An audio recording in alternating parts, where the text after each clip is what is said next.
निगरां हुकूमत ने रजिस्टर्ड अफगान मुहाजिरीन के लिए रजिस्ट्रेशन कार्ड की मुद्दत में 6 माह तौसी का फैसला कर लिया।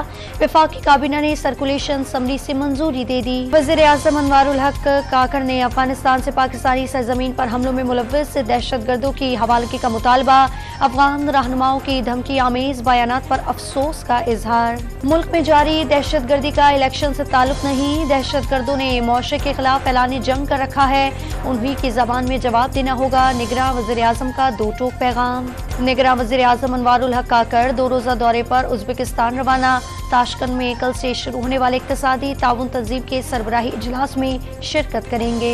नवाज शरीफ की सरबराही में गवर्नर हाउस पंजाब में नून लीग की अहम बैठक। जनूबी पंजाब और भावलपुर डिवीजन में टिकटों की तकसीम पर मुशावरत। तहरीक इंसाफ के वफ्द की चीफ इलेक्शन कमिश्नर से मुलाकात। पीटीआई ने charter of demand election commission को दे दिया। सुप्रिंटेंडेंट अडियाला जेल के चेयरमैन पीटीआई के बेटों से बात कराने से माजरत, अदालत में जवाब जमा करा दिया। लियारी मेडिकल यूनिवर्सिटी में गैर कानूनी तकर्रियों का इल्जाम। सरेंडर न करने पर सिंध हाई कोर्ट ने आगा सिराज दुरानी की 10 लाख रुपए की ज़र जमानत जब्त कर ली।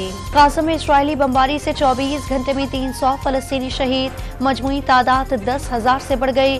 सेहूनी फौज ने गाज़ा के सबसे बड़े अस्पताल अल-शिफा के करीब बॉम्ब बरसा दिए।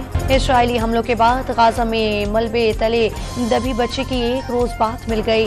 अमरीकी नर्स की गाज़ा की कयामत खई सूरत हाल पर गुफ्तगू सुनकर हर शख्स लरज उठा। कांगो के 2 मुश्तबा मरीज कोयटे से इलाज के लिए कराची मुंतकिल। खैबर पख्तूनख्वा में कांगो वायरस के खतरात पर हाई अलर्ट जारी कर दिया गया।